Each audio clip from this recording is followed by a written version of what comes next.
열왕기하 18장 5절에서 8절까지의 말씀입니다. 열왕기하 18장 5절에서 8절까지 말씀, 하나님을 의지하는 삶이라는 제목으로 하나님의 말씀을 받겠습니다. 열왕기하 18장 5절에서 8절까지 말씀을 한 절씩 우리 교독해서 읽겠습니다. 히스기야가 이스라엘 하나님 여호와를 의지하였는데 그의 전후 유다 여러 왕 중에 그러한 자가 없었으니 곧 그가 여호와께 연합하여 그에게서 떠나지 아니하고 여호와께서 모세에게 명령하신 계명을 지켰더라.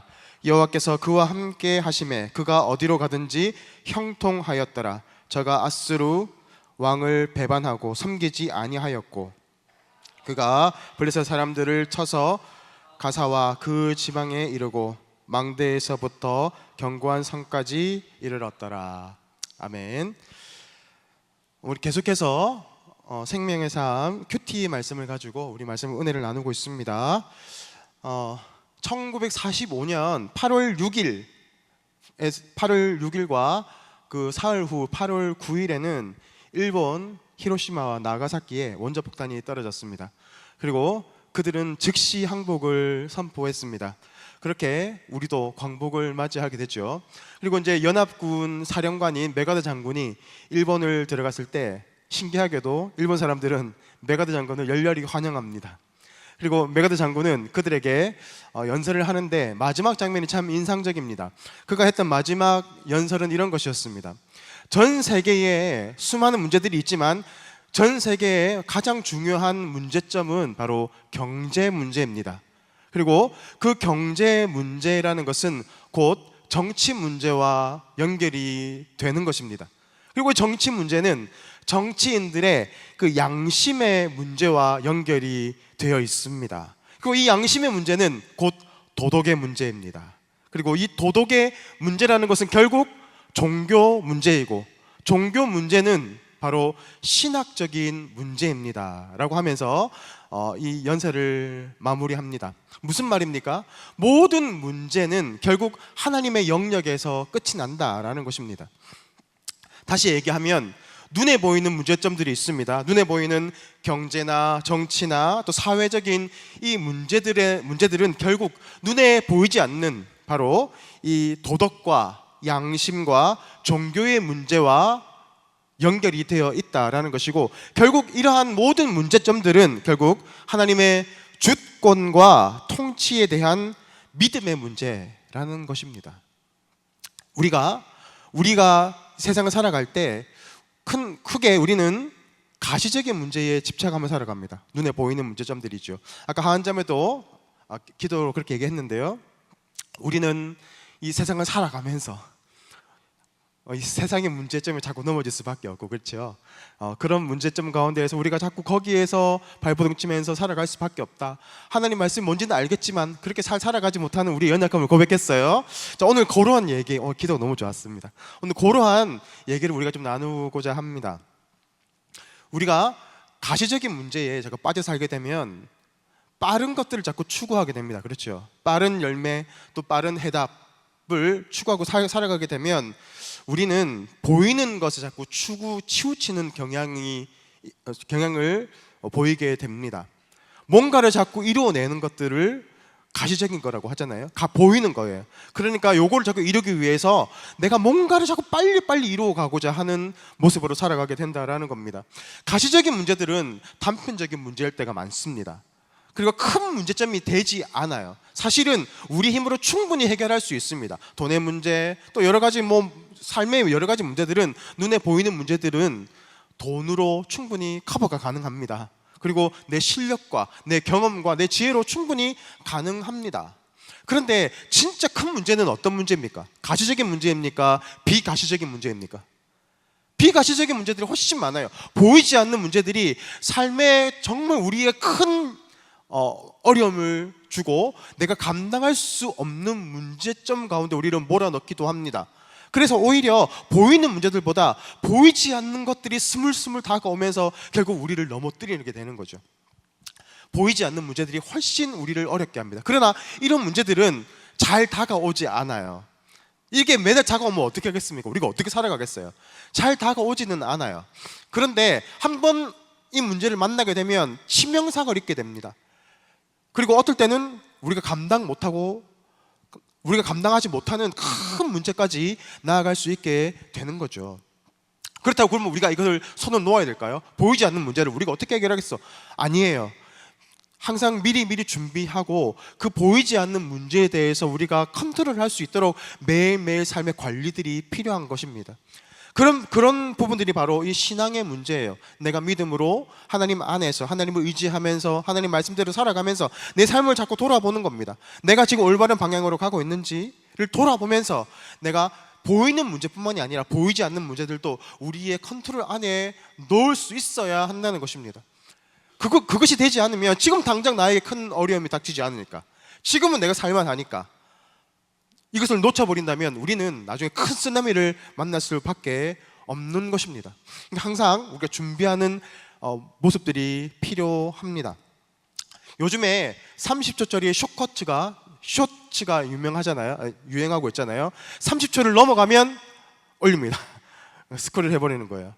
이제는 긴 영상도 이제는 우리에게 큰 흥미를 주지 못해요. 짧고 자극적인 영상에 우리가 반응하기 시작합니다. 그러니까 메시지들이 어떻게 해야 되겠습니까? 진중한 메시지가 줄 수가 없어요. 자극적이고 아주 우리를 말초신경을 자극하고 도파민을 분비해낼 수 있는 그런 영상들이 자꾸 오는 거예요. 그러니까 우리는 그런 자극에만 반응하게 됩니다. 여러분, 세로토닌이라는 게 있어요. 세로토닌이 이 도파민의 또 아드레날린의 몇천 배의 그런 효과를 낸다고 그러잖아요. 근데 요거는 큰 감동을 받을 때 오는 거예요. 여러분, 여러분이 만약에 30초짜리 쇼츠를 봤어요. 저는 축구 쇼츠를 자주 보는데 손흥민이 골을 넣는 이 장면을 모아 넣는 것을 보면 좋아요. 이게 길게 안 봐도 되고 골 들어가는 장면만 확 보면 되니까. 근데 진짜 골 장면의 묘미는 뭡니까? 골 들어가는 것도 물론 기분 좋게 하지만 사실 미드필더가 공을 중간에서 이 수비를 뚫고 패스를 하면서 좌측 우측으로 막 패스를 하면서 어시스트 하면서 드리블 해가면서 골키퍼를 넘겨서 골을 넣어야 진정한 이 쾌감이 있지 않습니까? 근데 우리는 그런 것들을 자꾸 놓치고 입에 골만 들어가는 것만 자꾸 거기에만 익숙해져 있는 거예요. 30초짜리 쇼츠랑 1시간 30분짜리 이 대작 영화랑 감동의 차이가 틀릴 겁니다. 음식도 마찬가지지 않습니까? 3분 요리, 즉석 요리, 이것과 숙성시켜가지고 드라이 에이징을 해서 막 요리사가 열심히 여러 가지 재료를 섞어서 만든 이 요리랑은 참 비교할 수 없는 거죠. 맛의 깊이가 다를 수밖에 없습니다. 그럼에도 불구하고 우리는 계속해서 눈에 보이는 자극적인 것들, 눈에 보이는 빠른 결과만을 자꾸 바라보면서 나아갑니다. 그러나 그것은 때때로 우리 인생을 매우 피폐하게 만들 수 있다는 것을 우리는 기억해야 합니다. 빠른 열매들, 빠른 것들은 우리의 삶에서 날마다 보이는 것만 추구하게 자꾸 만들어요. 그러니까 삶이 단편적이게 될 수밖에 없는 거죠. 자꾸 뭔가를 빨리 얻어내는 것들에 대해서 치우쳐 나갈 수밖에 없게 만듭니다. 그러니까 나중에 어떻게 되겠습니까? 큰 아름답고 거룩한 열매, 분별된 그런 삶, 참 거룩한 하나님의 백성의 삶을 살아내겠는 것들은 감당이 안 되는 거예요. 거기에 우리가 가치를 부여할 수가 없습니다. 왜냐하면 우리는 이미 빠른 열매, 빠른 결과, 눈에 보이는 가시적인 것만을 바라보고 자꾸 나아가려고 하기 때문이에요. 오늘 우리가 읽었던 열왕기하 18장은 두 가지 사건을 보여주고 있습니다. 하나는 북이스라엘이 이제는 멸망으로 나아가고 있는 모습을 보여주고 있어요. 그리고 하나는 멸망으로 나아갈 수밖에 없는 그들이 다시 살아나고 있는 이 장면을 보여주고 있습니다. 먼저 이 북이스라엘이 멸망으로 나가게 되는데 호세아 왕을 끝으로 이제 아수르에 의해서 멸망을 받게 됩니다. 그들은 첫 단추를 잘못 끼웠어요.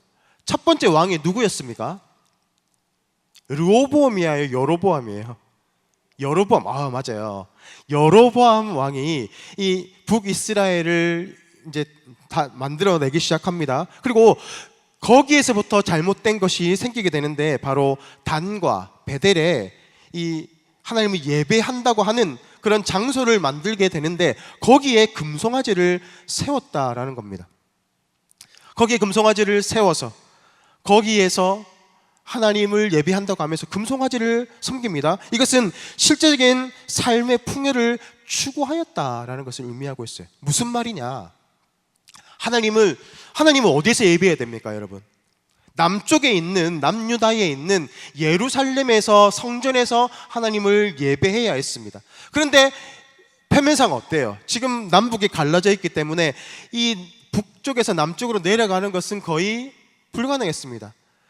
그리고 그들의 정치적인 어떤 현실 상황 안에서는 그들을 내려가지 못하게 하는 게 맞죠. 당연한 거 아니겠어요? 자꾸 교류가 일어나게 되면 안 되잖아요. 왜냐하면 성전이, 지금 하나님을 예배하는 성전이 남쪽에 있는데, 그들은 하나님을 섬기는 백성이었는데, 성전이 남쪽에 있으면 당연히 북쪽의 왕으로서는 큰 위협을 느꼈기 때문일 것입니다. 그러니까 아예 이것을 막아놓고 단과 베델이라는 두 곳에 하나님을 예배한다고 하는 장소를 만들어 놓았던 겁니다. 장소에 문제점이 있었던 거죠. 그런데 장소의 문제점이 끝이냐? 그게 아닙니다. 거기에서 그들이 누굴 섬겼습니까? 하나님을 섬겼어요? 아니에요. 금송아지를 섬겼습니다. 금송아지는 이 가나안 신의 모습, 바알의 모습을 대변하고 있는 이 모습인 거예요. 그러니까 세상의 풍요를 의미하는 신인 거죠. 그러니까 지금 이 북이스라엘의 이 지도자들이 이 백성들을 향해서 어디로 인도하고 있는 거예요? 하나님을 예배하는 예루살렘으로 인도하는 겁니까? 아니면 세상을 의미하는 이 금송아지로 인도하고 있는 겁니까? 시선을 지금 옮겨놓고 있는 거예요. 너희는 하나님을 섬기는 것이 아니라 세상의 신을 섬겨야 한다. 지금 잘 먹고 잘 사는 게 중요하다. 네가 지금 넓은 집에서 배불리 등 따시게 먹고 사는 게 훨씬 중요한 거다. 하나님 그 섬겨서 뭐 하겠냐? 하나님 나중에 섬겨도 되고, 지금은 금송아지, 바알을 섬기는 것이 중요하다라고 그들의 시선을 돌려놓은 것이 문제였습니다. 이게 바로 단과 베델의 이 금송아지 사건의 문제점이에요. 여로보암이 이 단과 베델의 금송아지 이것을 세워놓고 나서 그 이후에 수많은 왕들이 있었지만 아무도 이것을 바로잡으려고 하지 않았습니다. 첫 단추가 잘못 끼워지면 어떻게 됩니까? 끝 단추도 잘못 끼워지게 돼 있는 겁니다. 누군가가 돌이켜서 이것은 잘못된 것이다, 그것들을 다 무너뜨리고 다시 예루살렘으로 내려가서 하나님을 예배하는 자리로 나아가야 했지만 아무도 그럴 용기가 없었습니다. 왜 그렇습니까?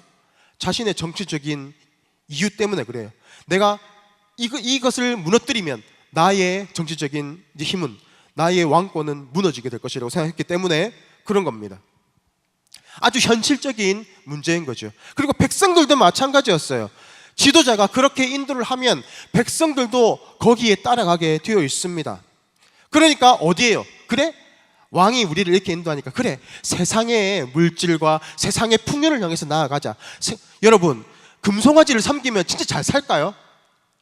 어떻게 생각하세요? 금송아지를 섬기면 잘 살까요? 금송아지가 힘이 있을까요? 근데 여러분, 잘 아셔야 돼요. 금송아지 자체는 힘이 없을 수 있어요. 그렇지만 여러분 잘 보세요. 북이스라엘의 최고의 전성기가 언제였습니까? 제가 계속해서 얘기했잖아요. 누구 왕? 맞아요. 어이구, 좋습니다. 아합 왕 때였어요. 아합 왕은, 이 시대는 이세벨을 통해서 수많은 우상들이 유입되었던, 이 우상이 가장 극심했던 시기였습니다. 근데 그 시기가 가장 잘 살았어요. 외교적으로도 그렇고 자신의 경제적으로도 그렇고 가장 잘 되는 시기였습니다.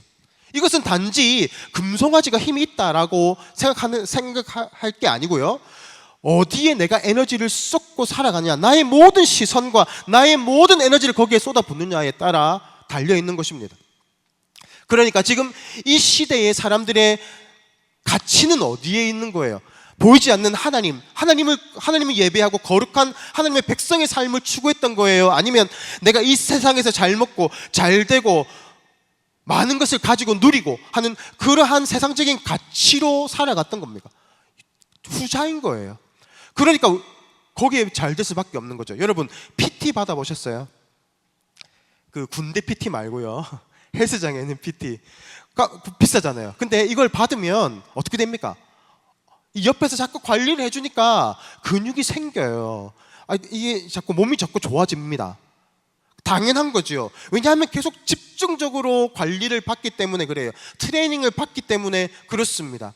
마찬가지예요. 내가 어디에 주안점을 두고 살아가느냐에 따라서 우리의 인생은 바뀔 수 있습니다. 나는 세상적인 가치에 나는 매몰되겠다. 나는 여기에 온 나의 모든 것을 투자하겠다. 그러면 반드시 잘 될 겁니다.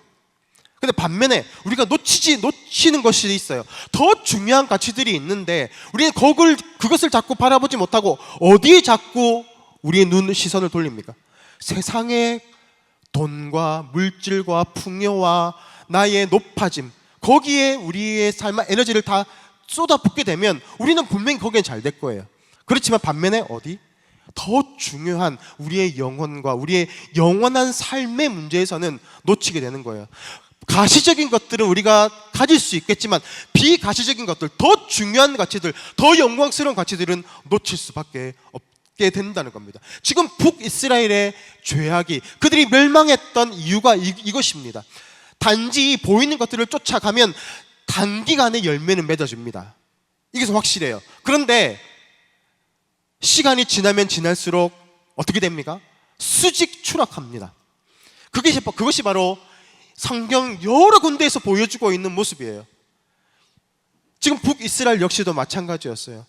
세상의 가치와 물질적 풍요를 쫓아 살아갔던 그들의 인생의 결국은 어떻게 됩니까? 아합 시대에 오히려 이스라엘 남유다보다 훨씬 더 부흥된 인생을 살았죠. 부흥된 모습으로 나아갔지만 결국에는 수직 추락하고 있잖아요. 아수르에 의해서 비참하게 죽음을 맞이하고 있는 겁니다. 그것이 바로 이 시대의 한계였어요. 북이스라엘의 멸망의 원인이었어요. 아무도 그것을 돌이키려고 하지 않았습니다.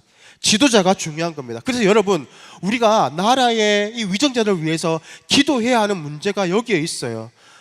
우리 윤 대통령이 마음에 안 들 수도 있어요. 그렇지만 그를 위해서 기도해야 합니다. 그가 정신 똑바로 차리고 이 나라를 잘 이끌어가게 해달라고, 또 담임 목사님을 위해서, 저를 위해서도 여러분 기도해 주셔야 돼요. 지도자가 어떻게 인도해 나가는가에 따라서 여러분의 삶의 방향이 바뀔 수 있기 때문에 그렇습니다. 그래서 더 나아가서 여러분의 순정들을 위해서도 기도해야 합니다. 지도자가 너무너무 중요합니다. 멘토가 중요한 거예요. 어디로 나를 이끌어 가느냐에 따라서 우리의 방향이 달라질 수 있기 때문에 그렇습니다. 남유다는 어땠을까요? 남유다 왕은 다윗과 같은 성군들이 있었지만 반면에 13대 왕이었던 12대 왕이었던 아하스 왕 같은 정말 최악의 왕도 있습니다.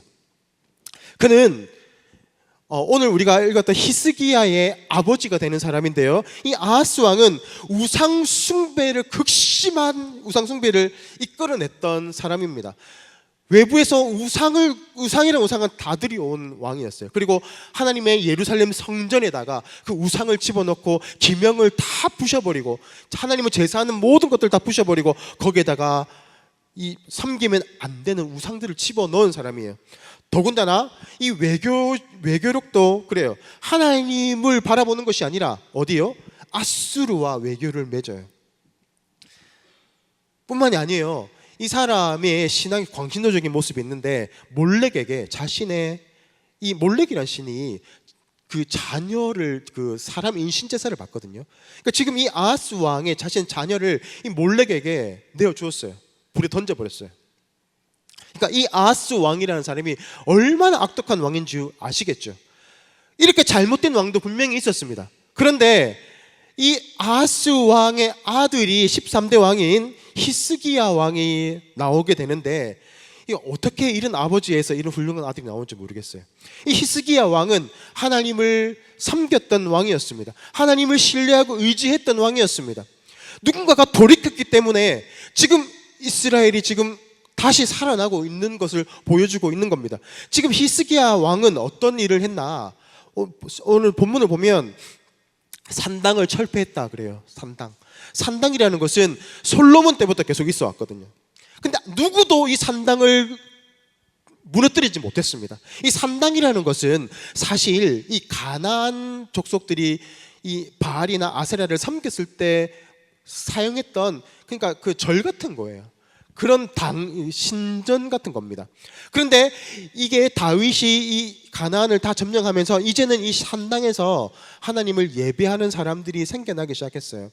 물론 이것도 제가 생각할 때는 적절하지는 않다고 생각합니다. 그런데도 이게 큰 문제점이 되지 않았는데, 문제는 솔로몬이 이제 수많은 외부의 그 아내를 데리고 오잖아요. 그들과 함께 유입되었던 우상들이 이 산당을 통해서 막 퍼지기 시작한 거예요. 그리고 그것이 남유다에 있어서 계속해서 그런 이 잘못된 그 신앙으로 내려오기 시작한 겁니다. 누구도 이것을 끊어내지 못했어요. 그런데 지금 히스기야라는 이 한 사람이 이 산당을 완전히 철폐해 버렸습니다. 거기에서 우상 숭배하는 것들을 다 끊어내 버렸어요. 하나님이 얼마나 속이 시원하셨을까? 막혀있던 그때 탁 뚫려있는 느낌 아니겠어요? 하나님이 너무너무 기뻐하셨어요. 그리고 이 아세라상을 다 파괴했고 성전에 들어왔던 모든 우상들을 다 무너뜨려 버렸어요. 그리고 하나 더 이야기하고 있는데, 바로 모세가 광야에서 들었던 노뱀 사건 다 아시죠? 그 노뱀을 만들었던 그것들을 누군가 가져와서 그것들을 음란하게 섬기기 시작한 겁니다. 이런 잘못된 신앙까지도 모조리 다 끊어내 버렸던 왕이 바로 히스기야 왕이었습니다. 누군가가 찻단줄을 잘못 끼우면 다시 풀어서 다시 매듭지으면 돼요. 지금 북이스라엘은 아무도 그러한 사람이 없었기 때문에 지금 이게 멸망으로 나아가고 있게 되겠지만, 지금 히스기야 왕이 다시 한번 돌이키고 그것을 다 무너뜨렸을 때 다시 하나님은 그들의 하나님이 되어 주셨다라는 것을 오늘 성경은 보여주고 있습니다. 우리가 하나님을 의지한다고 하는 것, 여러분 너무 간단하게 생각되지 않습니까? 저 하나님을 의지하겠습니다, 하나님께 순종하겠습니다 하는 문제는 생각보다 간단한 문제가 아닙니다. 이것은 수많은 반대 세력을 만나게 됩니다. 수많은 어려움을 만나게 될 것이고요, 또 어떨 때는 손해도 보게 될 것입니다. 사람들이 비난을 듣게 되기도 할 것이고 손가락질 당하게 되기도 할 것입니다. 그리고 나는 그 문제에 대해서 극심한 스트레스를 받아야 한다는 것도 의미합니다. 제가 꿈이 있었어요. 근데 제가 소명을 받고 그래 하나님의 길로 나아가겠어, 내가 그래 목회자로 나아가겠어라고 다짐했을 때 주위의 사람들이 다 두 손을 벌리면서 환영해 주었을까요? 그렇지 않았습니다. 저희 어머니까지도 그렇지 않았어요. 네가 그거 말고 다른 거 많잖아. 저희 어머니 신앙 좋으시거든요. 근데 저희 어머니도 그랬어요. 그리고 일이 갑자기 잘 되기 시작한 거예요. 제가 진행했던 일들이 잘 되기 시작하는 거예요. 이제 성공이 좀 보이기 시작하는 겁니다. 친구들도 반대하기 시작하고 주위의 사람들도 그거 잘못된 거라고, 그거 아니라도, 그거 하나님 제대로 믿는 거 아니라고 수많은 사람들이 부정적인 말을 했고, 어떤 사람은 저주를 했고, 어떤 사람은 안 될 것이라고 얘기했습니다. 내가 하나님께 나의 삶을 맡겨드린다는 것은 반드시 이러한 반대와 저항 세력과 부딪히게 됩니다. 그러나 그것을 뚫고 지나가다 보면 이것이 맞다는 것을 알게 돼요. 가시적인 부분을 지나서 가다 보면 비가시적인 부분에서 하나님을 만나게 된다는 겁니다. 우리가 하나님의 뜻대로 살아가게 될 때 우리는 어려움을 만나게 됩니다. 반대를 부딪히게 됩니다. 저항에 부딪히게 됩니다. 거기에 대해서 극심한 스트레스를 받습니다. 그렇지만 그것을 뚫고 나가면 그것은 더 이상 나를 붙잡을 수 없어요. 나는 더 하나님께 구별된 삶으로 나아가게 되고, 하나님을 의지하는 삶으로 나아가게 되고, 하나님께 쓰임받는 인생으로 나아가게 되는 것입니다. 이제 여름이에요. 여름에 여러분 어떤 계획을 가지고 있습니까? 이제 여름이니까 좋은 데 놀러 가야 되겠다라는 계획이 없어요? 올 여름은 휴가 좋은 데 가야지. 요즘에 보니까 그 워터밤 같은 거 유행하잖아요. 그죠? 많은 청년들이 여름 이것을 위해서 몸을 막 만들고 준비하고 있어요. 자, 거기에서 뭘 합니까? 이성을 유혹하고 뜨거운 밤을 보내요. 거기에서 이 세상의 문화에 젖어서 살아갑니다. 여러분, 그것이 영광스럽습니까? 그것이 정말 하나님의 자녀의 삶으로 정말 합당한 삶입니까? 거기에 영혼이 살아나고 회복되어지고 거기에 다시 한번 부흥의 역사가 일어나는 그런 모습이 있습니까? 거기에는 아무것도 없어요. 그냥 난잡한 그런 문화밖에 없어요. 그리고 아무것도 남는 것이 없어요. 쓰레기 같은 그런 모습밖에 없는 거예요. 우리는 여러분 배우자를 위해서 다 기도한다는 얘기를 듣고 있어요. 여러분 배우자를 위해서 기도하시죠. 여러분 배우자가 지금 뭐 하고 있을까요? 저는 확신합니다. 여러분이 훈련받고 있는 만큼 여러분의 배우자들도 훈련받고 있다고 생각해요. 내가 지금 은혜의 자리에 은혜를 사모하고 내가 그런 은혜의 수준으로 나아가면 여러분의 그 배우자도 지금 어딘가에서 훈련받고 있을 겁니다. 내가 근데 그 은혜의 자리를 내려놓고 나는 하나님을 떠나서 내가 세상의 가치가 내가 지금 당장 바라보이는 기쁨과 세상이 주는 쾌락과 즐거움을 쫓아 나아가고 있다면 여러분의 배우자도 아마 거기서 똑같이 여러분과 비슷한 수준으로 놀고 있을 수도 있어요. 저는 그렇게 확신해요. 어떤 배우자 만나고 싶으세요? 여러분이 훈련받는 만큼, 여러분이 은혜 받는 만큼 여러분의 수준대로 만나게 될 겁니다. 이제 여름이 되었어요. 여러분이 생각하고 있는 이 여름 어떻게 보내실 겁니까? 날씨가 너무 더워. 그러니까 좋은데 피사 가야지, 외국에 놀러 가야지. 물론 그것도 좋아요. 그렇지만 여러분, 우리가 더 필요한 것이 있는데 이 젊음의 시절에, 청년의 이 시절에 창조주 하나님을 기억하는 것, 그것이 우리의 가장 중요한 문제인 줄 믿습니다. 여러분, 무엇을 쫓아가겠습니까? 당장 보이는 이 세상의 가치와 세상의 풍요와 세상의 기쁨을 쫓아 나아가겠습니까? 그것은 얼마 가지 않습니다. 삶의 중심이 어디에 있는 줄 아세요? 청년 때 있는 것 같죠? 아니에요. 우리의 미래는 항상 앞쪽에 있어요. 가면 갈수록 우리가 준비하는 만큼 더욱더 풍성한 삶을 살아가게 됩니다. 내가 청년의 요 시대에 즐기자, 노세 젊어서 노세, 그런 인생을 살아가게 되면 나중에 어떻게 됩니까? 늙어서 고생하는 거예요. 근데 내가 젊을 때부터 하나님 안에서 거하고 은혜 안에 거하고 잘 준비되어지고 영육 안에 강건한 삶을 살아내면 여러분, 가면 갈수록 우리 삶의 무게중심이 단단해집니다. 그게 바로 지혜로운 삶의 모습이에요. 오늘 히스기야가 그런 인생을 살았습니다. 우리 7절 말씀 볼까요? 7절 말씀 다 같이 읽습니다. 시작. 다시요. 7절 말씀 시작.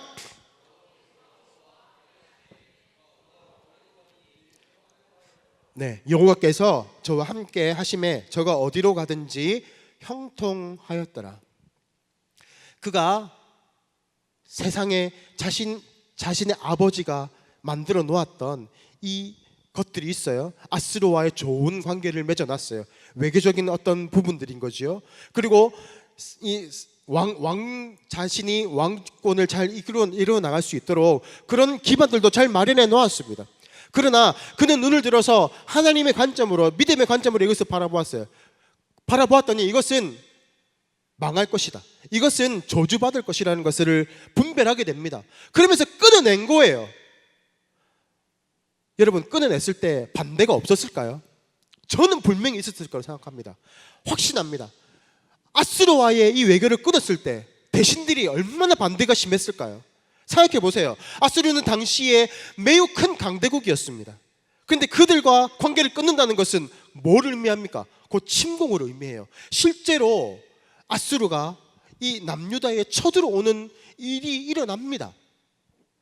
그런데 하나님은 뭐라고 그러는 거예요? 7절에서 여호와께서 저와 함께 하심에 저가 어디로 가든지 형통하였더라 라고 말하고 있어요. 상황은 그렇지 않거든요. 상황을 진짜 아수르가 쫓아왔고 안팎으로 극심한 반대를 맞이했습니다. 그는 큰 어려움을 겪었습니다. 그렇지만 성경은 뭐라고 합니까? 하나님이 그와 함께 하심에 그가 형통하였더라. 이것이 우리가 잡아야 할 진리입니다. 당장 보이는 가시적인 것들이 아니라 지금 보이지 않지만 하나님의 그 말씀을 믿고 하나님의 도우심을 믿고 하나님은 나와 함께 하심을 믿고 하나님 나의 삶을 인도하심을 믿고 살아가는 인생, 그것이 바로 형통한 인생입니다. 여러분 도전합니다. 청년의 시기에 여러분이 주님께 뭘 드리겠습니까? 수많은 예물을 드리겠어요? 여러분 드릴 게 뭐가 있어요? 젊은 뿐이잖아요. 여러분의 그 시간과 여러분의 그 에너지와 여러분의 모든 집중을 하나님께 드리십시오. 그러면 여러분 당장 여러분에게 뭐가 오는 거예요? 아, 이게 맞나? 두려움과 걱정과 염려가 쫓아올 것입니다. 그렇지만 히스기야처럼 그가 하나님을 온전히 의지하였을 때, 하나님께 모든 것을 내어드렸을 때 하나님이 그의 인생을 책임져 가시고 어려운 상황 가운데에서 히스기야 기도를 들으시고 그를 건져 가셨던 우리 그 기사를 기억하기를 바랍니다. 열왕기하를 계속 읽어보세요. 그러면 히스기야를 통해서 하나님이 어떻게 그의 삶을 인도해 가셨는지를 바라보게 됩니다. 그가 당했던 고통과 그가 당했던 수많은 반대를 다시 한번 동시에 묵상하면서 이 성경을 읽어보십시오. 하나님이 얼마나 그에게 놀라운 축복을 베풀어 주셨는지를 알게 될 것입니다. 눈앞에 보이는 것들에 집중하지 마십시오. 물론 그것들도 중요합니다. 그러나 더 중요한 것은 보이지 않는 이 하나님의 영역, 하나님의 주권과 통치 아래에 나의 삶을 맡겨 드리는 것입니다. 오늘도 하나님은 그 한 사람을 찾고 계십니다. 그런 사람이 너무너무 찾기 힘든 시대입니다. 지금은 보이지 않는 가치를 쫓아가는 시대가 아니기 때문에 그래요. 그렇지만 우리가 이 말씀을 통해서 우리 눈이 열려지기를 축복합니다. 무엇이 진리인지, 무엇이 우리가 붙잡아야 하는 문제인지, 내가 어디에 우선순위를 두고 나아가야 하는지를 우리가 잘 돌아보기를 원합니다. 여러분의 삶의 방향을 잘 잡으시고 이번 여름에 은혜의 자리에 우리 다 같이 나아가기를 원합니다. 이제 코스타가 얼마 남지 않았습니다. 아직 등록하지 않으신 몇 분들이 있는데 찾아갈 겁니다. 등록하시고 지금 기도로 준비하셔서 이번 여름 너무 뜨겁잖아요. 더 뜨거운 은혜를 통해서 이 여름을 잘 견뎌나가고 또 우리의 젊음의 이 시기를 잘 준비해서 하나님께 쓰임받는 그런 복된 축복의 시간으로 되기를 주님의 이름으로 축복합니다. 이 시간 우리 기도하겠습니다.